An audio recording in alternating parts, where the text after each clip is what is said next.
This story happened to one of you subscribers.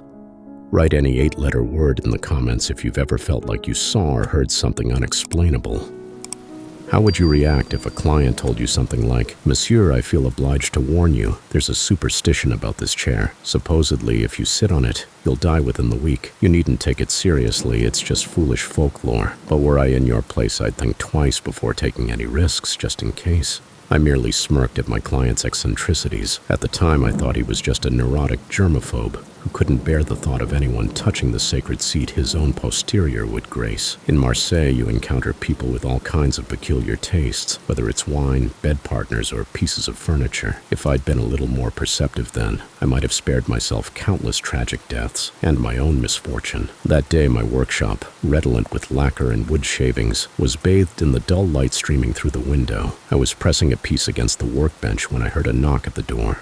Late evening, rain pattered on the glass, and the streetlights outside barely pierced the misty veil. I wasn't expecting anyone, but perhaps it was one of my regular clients. I took my time walking to the door, removed my gloves, and opened it.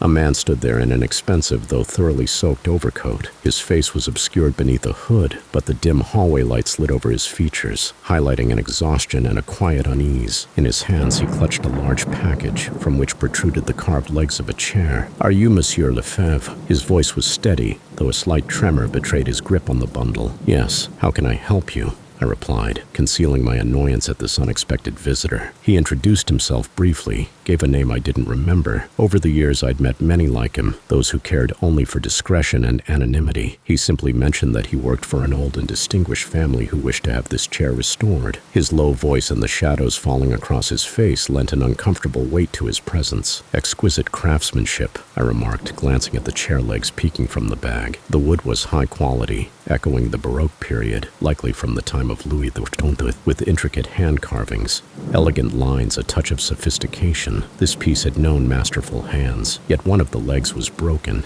and deep cracks marred the backrest, as though someone had struck the wood in a fit of blind rage. "This will take considerable work," I said, running my fingers carefully along the splintered surface, assessing the wood's condition. "It seems this piece has quite a history." "It's not just history, Monsieur Lefebvre." The man leaned closer, his voice dropping lower. "They say that everyone who's ever sat in this chair has died, perhaps by chance, but death always followed." He fell silent, leaving his last words suspended in the air. "All kings die sooner or later," I chuckled, trying to mask my aversion to such superstitions. I'd heard plenty of similar tales. One of my older projects, a mirror from the 18th century, was said to reveal the true self, and those who saw it allegedly spiraled into despair or madness. Just another myth, nothing more. Every object has its own aura, its own energy, if you will, I said, sensing the absurdity of the conversation building. Yet my visitor remained deadly serious. His pale face didn't betray the slightest trace of humor as I searched his eyes, hoping for a glimmer of irony. Instead, he added, "I urge you to handle it with care. The family wants the chair returned in pristine condition, but should you choose to decline,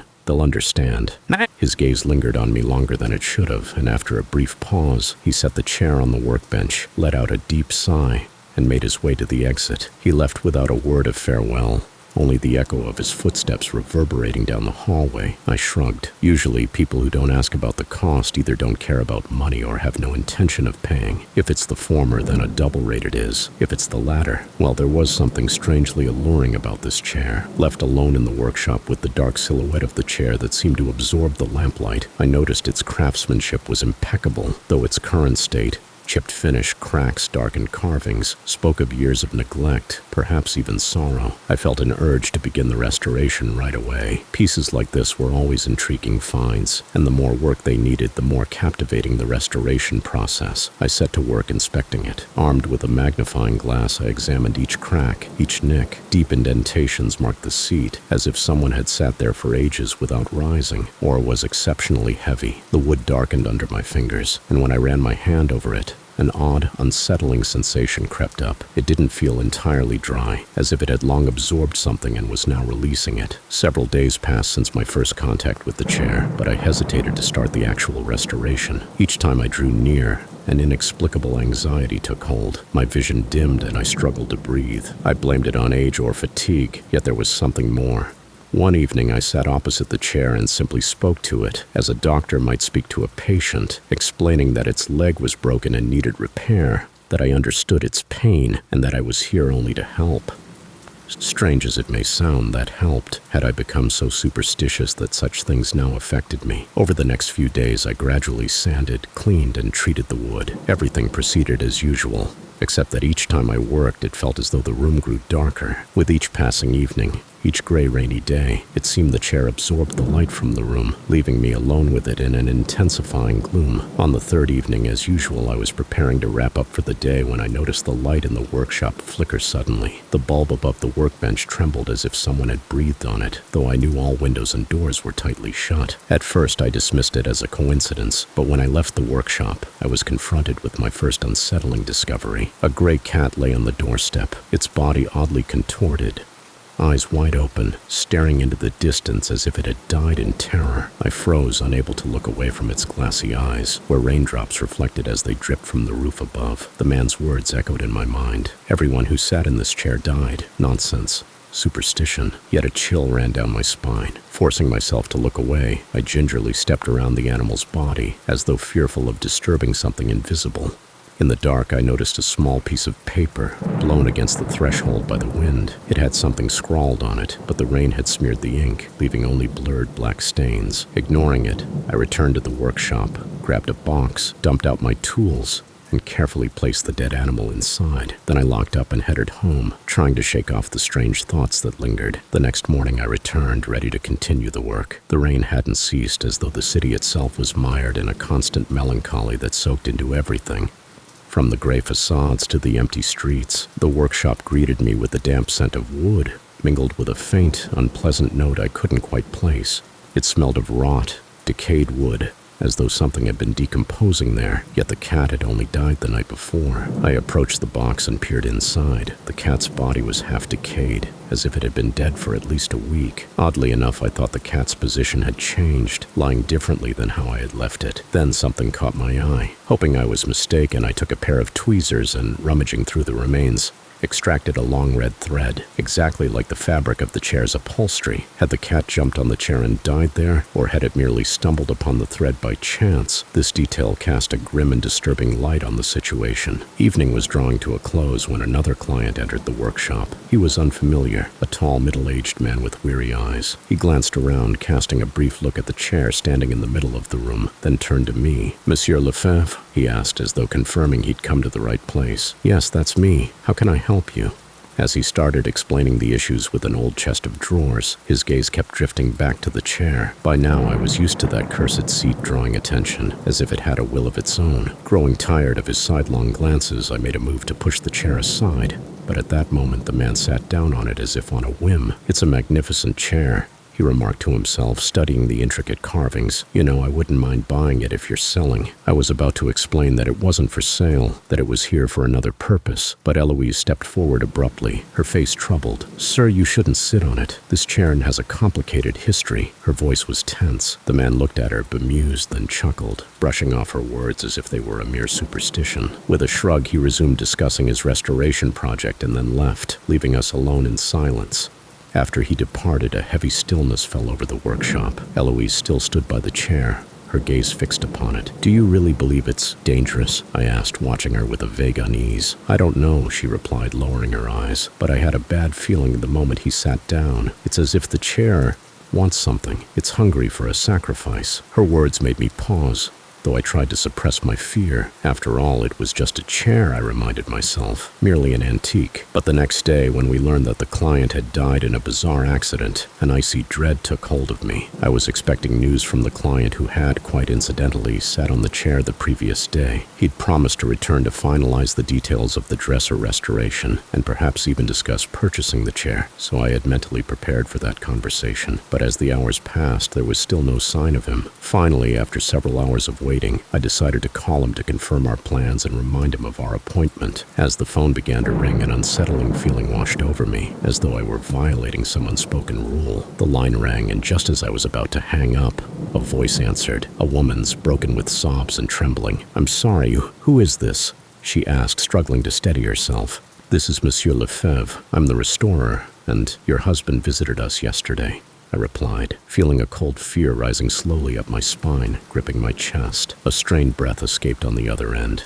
and then the woman began to speak. Her voice grew quieter, her words slipping through, barely registering in my mind, as though I didn't want to hear them. "He died last night. They found him on the road." Her voice trembled. It was as if he'd been thrown from the car, though the doors were shut. Not a single scratch from the impact. He looked frozen, like he was trying to scream. The poor woman broke down into sobs. I tried to offer some comfort, but inside, a dark, sticky terror was spreading within me.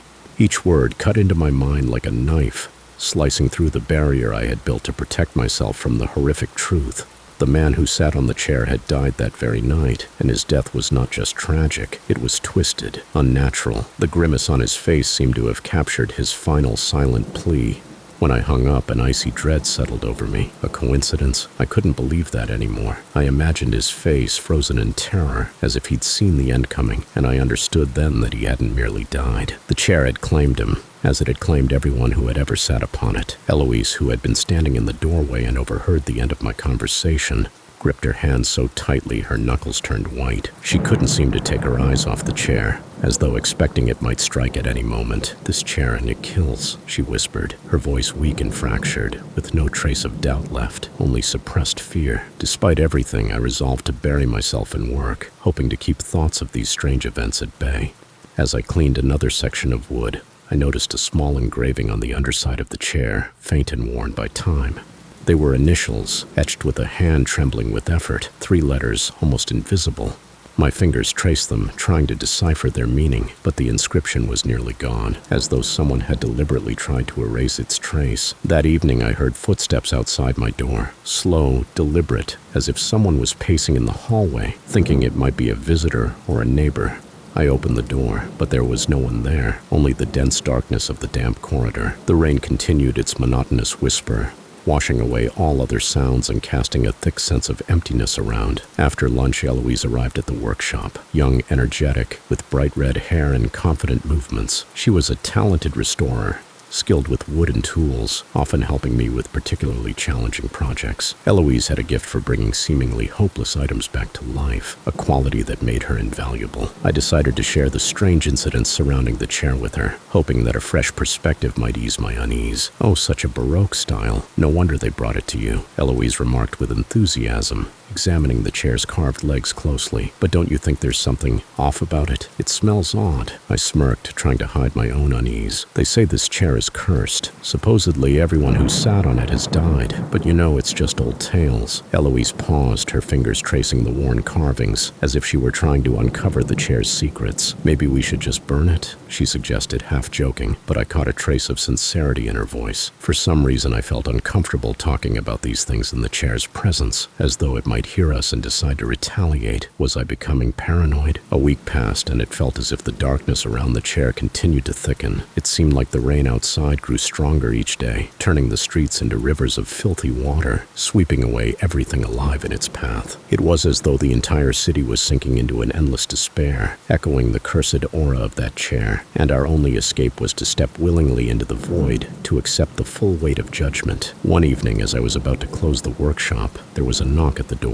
It was a tall man in a black suit and a heavy coat. He introduced himself as Antoine Charnay, an antiques collector and, as he put it, an appreciator of items with a history, though I knew immediately the name was false. Antoine Charnay had been my grandfather's name. Antoine had learned of the chair through his sources and was prepared to pay handsomely to purchase it for his collection. Sensing my skepticism, he added, "You know, such objects always carry a hidden value. Centuries of history, Monsieur Lefebvre. It shouldn't be underestimated. Perhaps it's even more valuable than you realize." But I refused. There was a strange, almost irrational feeling that I had to complete the restoration, no matter what, as if the curse itself was urging me on. Besides, my reputation was on the line. Who did this charlatan think he was, borrowing my grandfather's name and attempting to buy off my client's prized possession? Antoine left, but not before handing me his card, saying his offer would be available whenever I felt it necessary. I tucked the card into my pocket without looking. Later, as I returned to the work, Eloise suggested we stay late to finish the restoration sooner. I'm not sure why I agreed, but we spent hours in silence, meticulously cleaning the wood, stripping the old varnish, smoothing out the cracks. The darkened workshop was engulfed in a silence so thick and tense it felt like dense smoke had filled the air. Eloise and I froze at the sound of footsteps outside the door. They were careful but too heavy to be a passing pedestrian. Someone was definitely approaching the entrance. "Do you hear that?" Eloise whispered, her voice betraying a hint of the fear she was trying to suppress. I nodded, signaling her to stay still. In the dead silence, we heard the lock mechanism on the front door snap from a heavy blow. We froze, exchanging tense glances, silently hoping we'd both imagined it. A crushing stillness fell over the room, only to be broken by the sound of someone inserting a screwdriver into the broken lock and turning it. There was no doubt about it. We were being robbed. I nodded to Eloise and she whispered, "I'll call the police." I stood motionless, watching her movements in the dim lamplight. She reached for her coat, rummaging through its pockets in search of her phone, but it seemed she'd left it somewhere in the workshop, and there was no time to search for it now. The door swung open suddenly, revealing two men in masks. One was a hulking man with a tattoo snaking up his neck, wielding a flashlight, while the other, younger, scanned the room, his gaze lingering on the chair in the center. Eloise shrank back into her coat, and I held my breath, watching from the corner. The men approached the chair, looking around. One of them smirked. "Well, Monsieur Lefebvre," the older man said, casting his gaze around the workshop before finally noticing me. His voice was a chilling whisper that sliced through the darkness. "We've heard you have something valuable here." "Leave," I said, forcing confidence into my voice despite my pounding heart. "There's nothing here for you." Eloise stood beside me, gripping a wood chisel tightly. Fear flickered across her face, but she didn't back down. "Oh, don't be so sure of that," the younger man sneered, his eyes flicking back to the chair. "This is the one, isn't it? The chair with the legends. They say it's cursed, kills everyone who sits in it." I stepped forward, trying to block his view. "That's just a foolish story," I replied coolly. "The chair's nothing special. Take what you want and go." But they weren't listening. The younger man, with a cocky grin, moved closer to Eloise, grabbing her roughly by her work apron. "Well, maybe the girl should test it out," he sneered. Eloise shot me a panicked look, still clutching the chisel tightly, her grip concealed from their view. "Why's everyone so uptight?" the young man mocked, glancing back at his partner. He yanked Eloise towards the chair. She jolted and began to resist, struggling against him. Growing impatient, he reached into his pocket, as if to pull out a knife or something worse. But it all happened in an instant. Eloise slashed at his face with the chisel, leaving a raw gash across his cheek. He clutched his face, staggered back, and stumbled right into the chair. Everything went still. "You little bitch," the young man snarled, hands dropping from his face to reveal the bloody slash across his cheek. He pulled out a knife. A fleeting thought passed through my mind, that we wouldn't make it out alive tonight. Then suddenly there was a faint metallic creak, like the sound of a decaying ship slowly dying on the shore. The metal fixture holding the overhead light came crashing down with a deafening crack, hitting the young intruder on the head and almost splitting his skull in two. The impact knocked his body off the chair, leaving him sprawled lifeless on the floor. The silence that followed the shattering of bone and the ringing echo was unbearable. The older intruder stood frozen, paralyzed, as if suddenly understanding what had just happened. Eloise slowly lowered her hands, her eyes fixed on the body, a silent horror reflected in her gaze. "Eloise, you," I whispered, and she looked at me, giving a dazed nod.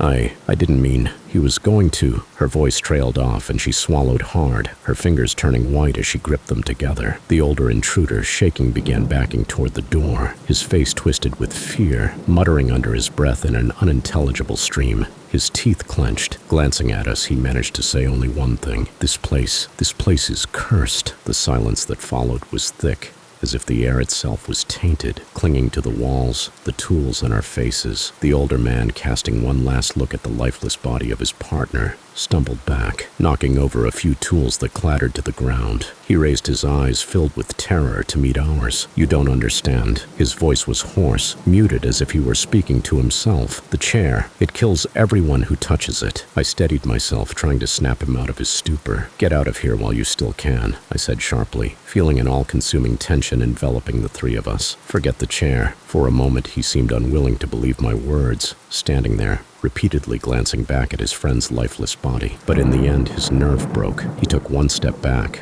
then another, and finally turned, bolting from the workshop as if death itself were chasing him. The door slammed shut behind him, and Eloise and I were left alone with the cursed chair and the blood slowly pooling from the corpse on the floor. Eloise finally broke the silence. I didn't mean to. Her voice trembled, her gaze fixed on me, horror evident in her expression, but there was something else there that I hadn't expected. Guilt. He was going to. He threatened us, and I didn't think. I just pushed him, and she lowered her gaze, as if trying to hide her thoughts from me. "It's not your fault," I said, though even I wasn't entirely convinced by my own words. It was just a coincidence, nothing more. Eloise pressed her lips together, casting a wary glance at the chair, then took a few steps back, as though trying to put as much distance as possible between herself and the object that had already become something ominous. Something we'd best not touch. I saw a fleeting look in her eyes, a desire to leave it all behind and walk away, but instead she unexpectedly spoke. "I have to try." I froze. Her words hung in the air, each second stretching endlessly. I wanted to stop her, to grab her hand and pull her away from the chair, but something kept me rooted in place. An inexplicable force that felt like icy chains binding me. "What are you saying?" I asked, feeling a chill settle over me, holding me in place. "If you think it's just a coincidence, then I should be able to sit on the chair without dying. But if you don't believe that, then it means I killed him by pushing him onto this damn chair." She stepped forward, eyes fixed on the chair. One step, another. I could see something wild flickering in her gaze, barely contained, as though she herself didn't fully understand what she was doing but couldn't resist. For a brief moment I thought she might be bluffing, trying to push me into admitting there was something wrong with the chair.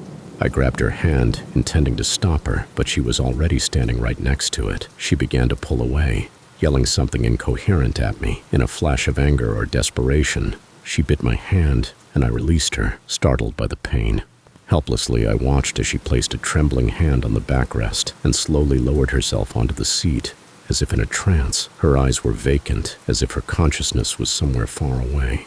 A second passed, and then I heard a sound that made my skin crawl, a creak, like someone or something invisible had slid along the walls, as cold as a ghostly breath or an unseen hand. The lamp in the corner began to sway, casting monstrous, elongated shadows over us like dark hallucinations, but nothing more happened. Moments ticked by. She sat in the chair. The body of the dead intruder sprawled nearby, and I stood before them both. It looked like some grim painting from the past, depicting a scene of mythic horror. Eloise sat there, trapped in a kind of hypnotic stillness. I could barely breathe, unable to pull her from this state, as though I too was bound by invisible chains. Minutes passed, but then the silence was broken by a sudden noise. Her hand slipped from the backrest and struck the carved base of the chair. She flinched, and a flash of awareness returned to her eyes. For a moment I thought it was over, that nothing had happened to her, but I was wrong. Eloise shot to her feet, breathing heavily, as if she'd just escaped a nightmare. Her face was pale, but her eyes gleamed with a wild intensity, a mix of fear and something more unsettling, a dangerous exhilaration.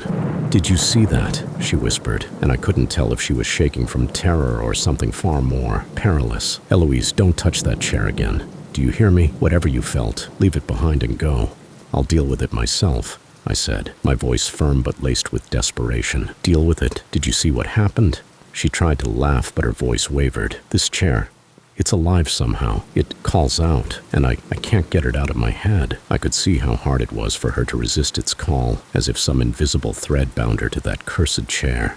We called the police. The wait was torturous, and we stepped out into the hallway to escape the sight of the dead body in the chair. We smoked silently, staring out the narrow window into the night over Marseille. The police arrived fairly quickly, within an hour. They dutifully recorded our statements. Naturally, we kept the chair's curse to ourselves, photographed the broken lock, removed the body, and left. It seemed I wouldn't have much trouble with the law after all. Unable to bear staying near the chair any longer, I gripped Eloise's shoulder, almost forcing her out of the workshop, and locked the door behind us. "Let's take a walk," I suggested, though I doubted a simple stroll would relieve the tension. But I needed to get her away from that cursed place, away from the chair and its unseen influence. We stepped outside, and the rain hit us like an icy wall, making us shiver. The city, draped in heavy clouds, looked lifeless, as if the rain had washed away its last remnants of color. The cobblestones glistened, reflecting the flickering streetlights, and the shadows of buildings stretched like endless chasms. Every corner felt fraught with hidden danger. "We should just get rid of it," Eloise finally said after a long silence as we approached an old abandoned church where I'd once stored items I couldn't sell.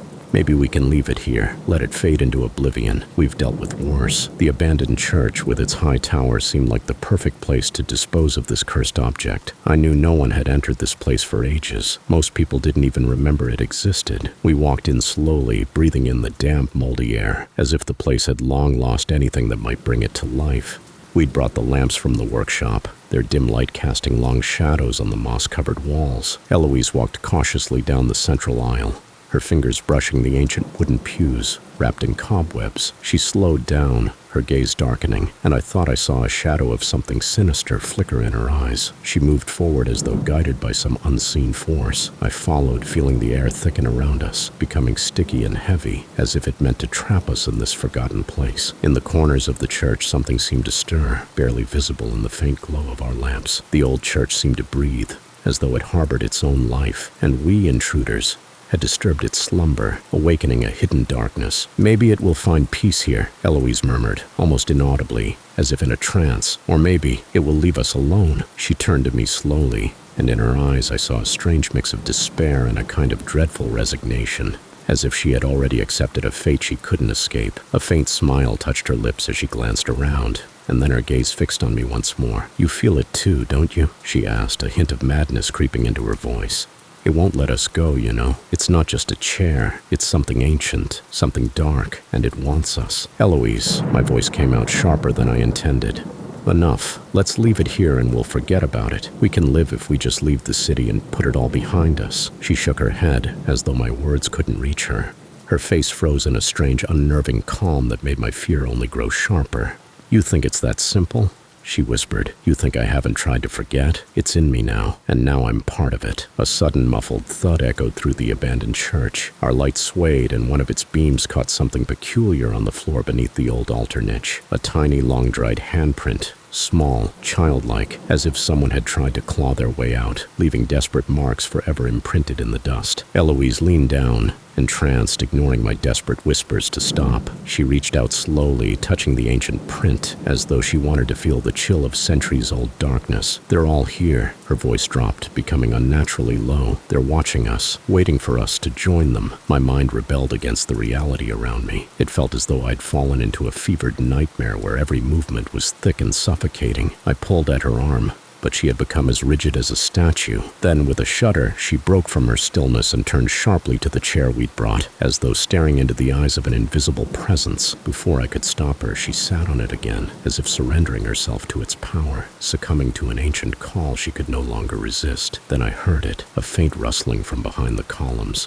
The dim light revealed shifting shadows creeping around the corners of the church, moving in sync with her breath. Eloise sat motionless on the chair, looking as though her very soul had been drained. It seemed that someone unseen had leaned over her from the darkness, sinking cold claws into her mind, dragging her down. Summoning all my strength, I forced myself to approach, even as a primal dread toward this ancient object took hold of me. Finally, wrenching Eloise free from the chair's clutches, I led her out of the church and locked the door, hoping that the entities awakened by that cursed piece of furniture would remain sealed within. But the following days brought no peace. Even after leaving the chair in the darkest corner of the old church, strange occurrences continued to plague me. Eloise had not been seen since that night. Her phone was silent, her home deserted. I informed the police about her disappearance, trying to spin it as the possible act of an accomplice to the dead intruder. A thin excuse, but one that I clung to, hoping it was true.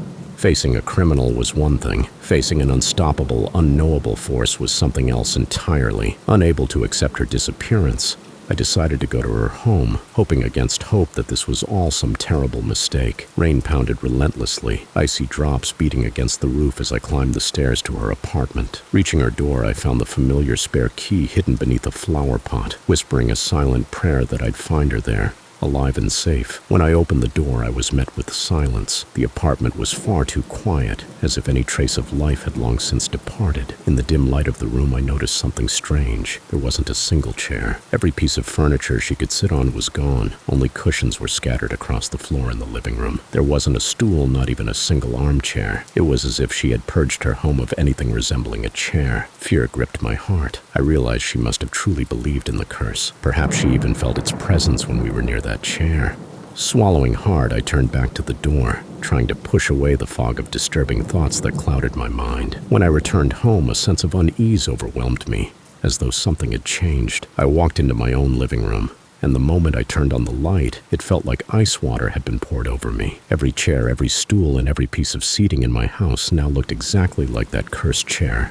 The wood had darkened, the seats had become hard and unyielding like stone. Even my dining chairs now ominously resembled the chair I'd returned to the workshop. My heart pounded in my chest, and a cold sweat ran down my spine. That chair had invaded my surroundings, turning every piece of furniture into a symbol of my guilt. A single thought crossed my mind. If I sat on any of these chairs, the curse would claim me too. I stepped back, my movements hesitant and shaky. The chairs surrounded me now, forming a tight circle. In horror, I unplugged the lamp, plunging the room into darkness, hoping that the shadows would dispel the vision. But even in the dark, I felt as if they were inching closer. I squeezed my eyes shut, trying to rid myself of these visions. When I opened my eyes and switched the light back on, the room was normal again. No cursed chairs, only silence and emptiness. I knew I had to do something, to learn more, to get to the bottom of this curse, which I no longer wanted to believe in, yet felt everywhere around me. I began my search in the town archive, old dusty, hidden away in the basement of the municipal building. It looked as though everyone had forgotten it existed, save for the insects clinging to its yellowed pages. My footsteps echoed through the corridors, the whispers of time filling each crumbling file. I pored over articles and documents, flipping through pages where the printed words barely peeked through a web of cracks. At last, among a pile of records on antique ownership, I stumbled upon several documents regarding the family that owned the chair, an old lineage, one of the city's most esteemed in centuries past, now reduced to a faint memory. I discovered the origins of a curse that had haunted this family since the early 19th century. Every head of the family died under mysterious circumstances, and each time the chair was somehow present. The record was vague, filled with gaps and speculation, yet the generational fear was almost palpable. After finishing in the archive, I went to the old cemetery, hoping to convince myself this was merely urban legend. The graves, covered in mud and moss, lay in rows beneath the heavy sky. The whole place looked abandoned, as though even death avoided lingering here too long. I walked along a narrow path between the crypts, occasionally glancing at the names carved into the stone, until I found the family name mentioned in the records. I froze before an ancient tombstone, weathered and cracked, a piece of stone lying beside it like a fractured skull. As I bent down to examine the inscription, I felt a presence behind me. Turning quickly, I saw nothing but gray shadows and rain-soaked gravestones. The air was thick, almost sticky, and each breath felt like inhaling stagnant water. With difficulty, I forced myself to step away from the grave, feeling an icy knot in my chest. As I opened the door, silence greeted me, thick and suffocating. The apartment seemed emptied of life, as though whatever had once inhabited it had fled long ago. In the dim light, I noticed something unsettling on the bedroom floor. A small wood chip, innocuous yet terrifying, almost like a warning. Barely visible in the faint glow of the nightlight, it looked like a sliver from the cursed chair. A shiver of déjà vu passed through me. I didn't recall picking it up or getting it caught in my clothing, yet there it was, unmistakably a fragment of that chair. Clutching it in my palm, I felt a faint burning, as though it was branding my skin. The following morning, unable to ignore the relentless fear pressing in on me, I returned to the abandoned church. The rain drizzled steadily, casting a cold, heavy mist over the city, and I felt as though Marseille itself was watching me. Echoes of the previous night's whispers and glimpses of horror reverberated in my mind. I knew that I'd find no peace until I uncovered the nature of this curse. At the church entrance, a shudder ran through me, as if my nerves were reacting to the oppressive energy permeating the place. Inside, the cold was laced with an ancient sorrow. I scanned the room, searching for the chair that now haunted my thoughts, and then there it was. The chair remained where I'd abandoned it that ill-fated night, yet it seemed different. Darkness had gathered around it, and the air, thick with the acrid scent of burned wood, felt nearly impossible to breathe. I moved closer, fear chilling me to the bone, and reached out toward the backrest. I wasn't sure why, but it felt like this gesture held the answers I sought. Before I could touch it, however, the church door creaked open. In the shadowed doorway, I saw a figure I instantly recognized, Antoine Charnay, the collector who had once tried to purchase the chair.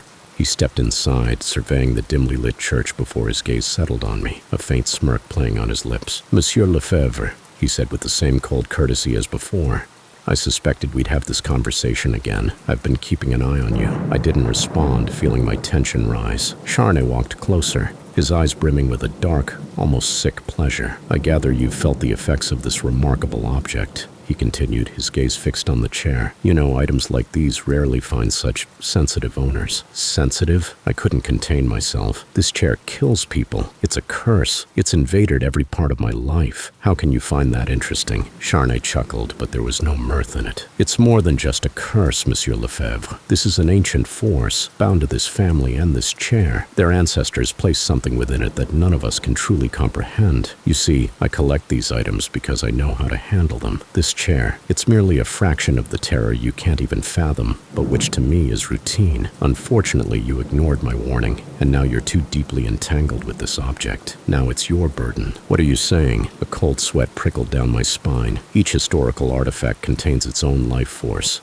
and it chooses its master," he murmured, leaning closer, his voice dropping to a whisper. "This chair has chosen you. It's been watching, testing you. Had you listened to me, you could have avoided all this trouble, but your arrogance blinded you, and now you're paying the price." He looked me straight in the eyes, and I caught a glint of hatred and perhaps envy. "So, Monsieur Lefebvre, you have only one path left. You must claim it as your own. Embrace it. Become part of its destiny. Or," he trailed off, his eyes glinting with a hint of madness, "it will consume you, just as it consumed Eloise." Before I could fully grasp his words, I felt the darkness thickening around the chair, as if it were alive. Antoine Charnay stepped back, leaving me alone with the cursed object. Everything inside me rebelled against what I had to do, but I knew I had no other choice. Once Charnay disappeared into the shadows, I felt as though his presence lingered just beyond the threshold, his gaze still piercing into my mind. I shut my eyes, trying to shake off the feeling, but I couldn't rid myself of the strange sensation that something unseen had been passed on to me. The moment I realized I couldn't just abandon the chair here, a wave of dread washed over me. Taking a deep breath, I grasped it and began hauling it back to the workshop. Oddly, the chair felt weightless as I carried it, almost as if it guided me, urging me onward with invisible hands. For the first time in my life, accustomed as I was to the heft of wood and the familiar scent of old varnish, I was afraid of what I held in my hands. When I finally reached the workshop and locked the door behind me, the clouds parted and moonlight spilled through the window, flooding the room with an icy glow. I placed the chair in the center of the room and stepped back, studying it like a suspect under interrogation. A narrow strip of light fell across it, casting shadows that seemed to shift and writhe across the backrest, bending into strange shapes whenever I glanced away. "So, what now?" I muttered, more to myself than to the chair. In response, the silence thickened, filled with the distant hum of rain against the window, muffled yet somehow pervasive. The sound grew louder, as if torrents of water were striking the glass with increasing force, transforming into an indistinct, almost hostile roar. I moved closer, examining the carvings. Everything looked the same as before, but now each intricate pattern seemed more complex, each curve darker and deeper. Leaning in, I noticed one leg of the chair had blackened, as if scorched. I reached out, brushing my fingers over it, only to feel a sharp itch spread across my skin. I jerked my hand back, rubbing it, but the sensation wouldn't fade. Just as I wiped my palm, I heard footsteps in the corridor. Sharp, deliberate. They grew closer until they stopped right outside the workshop door, as if whoever was out there was debating whether to enter. I froze, straining to catch every sound, unable to move. "Who's there?" My voice sounded loud in the empty room, though my throat felt dry as dust. Silence was my only answer. I stood still, listening to the rain hammering on the streets outside. After what felt like an eternity, the footsteps resumed, fading into the darkness. Turning back to the chair, I noticed that something had changed on its surface. Shadows rippled across the polished wood, forming faint shapes that resembled twisted arms and legs, frozen in a pose of agony. I could barely make out the details, but the feeling that the chair held traces of all its previous owners became unbearable. Unable to stand the strange illusion any longer, I dragged the chair to a far corner of the workshop and threw an old cloth over it, hoping that covering it would somehow block its gaze, which I still felt lingering on me. But as soon as I took a few steps away, I could have sworn it moved. Returning, I found it exactly where I had left it. That night I couldn't sleep. The chair haunted my thoughts, its shape looming in every raindrop and shadow beyond the window. As dawn approached, I drifted into a shallow, restless slumber, haunted by the feeling that someone was watching, reaching into my mind with cold, sticky fingers. When I awoke, there was an envelope on the workshop table, damp with rainwater. It was heavy, almost as if the letter itself retained the weight of a storm. I tore it open, bewildered as to who could have delivered it, and read the lines scrawled in an unsteady hand. "Monsieur Lefebvre, you have disregarded all timelines. and we conclude that you have taken something that does not belong to you. Return it while you still have a choice. Sincerely, your client." The words filled me with a surge of anger laced with panic. How dare he threaten me? I was certain the letter was from the strange client who'd first brought me the chair. Yet what unnerved me most was that the handwriting seemed strangely familiar. I folded the letter and shoved it onto the shelf with the other paperwork, hoping it would trouble me no further. But the words lingered, seeds of doubt taking root. I couldn't shake the feeling that the chair truly belonged to him, or someone who would stop at nothing to reclaim it. Days passed before I dared to look at the chair again. By then, the weather had cleared, but the workshop felt colder, a chill that couldn't be explained by the morning air or the cloudy sky. Every time I neared the corner where it lay hidden, the oppressive weight within me grew. That's when I decided I had to rid myself of it, once and for all. That night I drove it to the shore, where twisted trees and crashing waves created an atmosphere that felt as barren and lifeless as the cursed chair itself. I intended to burn it here, on this desolate beach, far from any prying eyes. As I built the fire, a strange moan echoed from the forest. It might have been the wind in the branches, but in that moment I no longer believed in coincidences. When the flames finally took hold of the chair, I heard a whisper within the smoke, words disjointed and ominous, murmuring things I couldn't understand. The fire crackled, but the chair seemed to resist the flames, burning so slowly it was as though it refused to be destroyed. I stood there in the dim light, surrounded only by the night's sounds, waiting for the curse to burn away with it. As dawn's first light crept over the horizon, I found myself on the beach among the smoldering ashes and charred fragments, feeling hollow and stripped bare, like scorched earth. The chair's ashes clung to me, stinging my skin, embedding themselves like scars. In my mind, I still heard a whisper, Eloise's voice, cold and reproachful, drifting from the fire's crackle and the lapping waves. She stood there, on the edge of dream and reality, like a shadow brought to life, one I had lost to my reckless pride. "You promised you could handle it," her voice hissed, soft as silk soaked in venom. "You told me you had it under control, that it was just work." She stood still, silent and unreachable, her disappointment coiling around me, every word tightening like an invisible noose around my neck. I tried to speak, to defend myself, but only hoarse gasps escaped my lips. My guilt, like an unwanted curse, consumed me. Everything I touched I had ruined, leaving nothing but ashes and lost souls in my wake. As I trudged back into the city, stumbling aimlessly through its winding alleys, I felt as though shadows trailed behind me, as though Eloise's whispers slipped from one house to the next, from narrow alleyways into my own shadow. It seemed as if the entire city had turned its back on me. In every passerby's gaze I saw reproach, in every shadow, her accusatory stare. When I reached the workshop, I found the door ajar.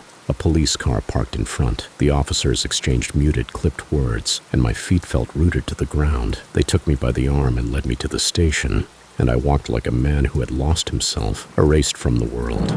I was arrested. Then, as I awaited questioning, they informed me that the client's family had insisted on a meeting. I barely understood the purpose of this, but before my interrogation, they led me into a room where the elderly man who had first brought the chair to my workshop was waiting. This time he wasn't alone. Beside him stood his son, his face bearing a cold but confident smile. The old man, seemingly oblivious to my broken state, took a seat across from me, looking at me with an icy calm that felt devoid of fear or doubt. Under his gaze, an uncomfortable chill seeped through me. "Monsieur Lefebvre," he began, his voice carrying a hint of regret. "Perhaps you do not fully understand the treasure you had in your possession. This chair has belonged to our family for centuries, serving a purpose far beyond simple antiquity. No, its historical significance is far greater." I felt anger boiling inside me, but managed to hold it in, giving him a short nod, trying to grasp his point. "Our gatherings," he continued, fixing his gaze upon me, "are rare but meaningful events, often attended by complex individuals who at times question the harmony that has long been cultivated here in Marseille. Traditions passed down from generation to generation help balance things." I saw his son smirk slightly, glancing at me with a look that felt as if he saw right through me. The elderly man went on, his voice steady and calm, each word cutting into me like a slender, cold blade. "The majestic atmosphere, the ancient relics, all these elements create an impression." His voice grew softer, almost conspiratorial. Many, upon sitting in that chair, come to understand some positions, uncomfortable though they may be for Marseille and its people, come with great responsibility. Do you understand, Monsieur Lefebvre? A responsibility toward our citizens. His words were smooth, but their true meaning crept forward like a hidden pattern on a faded canvas. This chair had been their tool, a means to inspire those who needed to reconsider their intentions, to intimidate them if necessary, leaving no visible trace. His son, catching my gaze, leaned forward, taking over. But now, he said with a sorrowful smirk, our family's heirloom is gone, our symbol. We'd hate to see Marseille lose such an important tradition, one that instills respect and maintains, shall we say, order. A threat gleamed in his eyes as he continued, raising his voice slightly, as if to emphasize his words. I trust the court will take your carelessness into account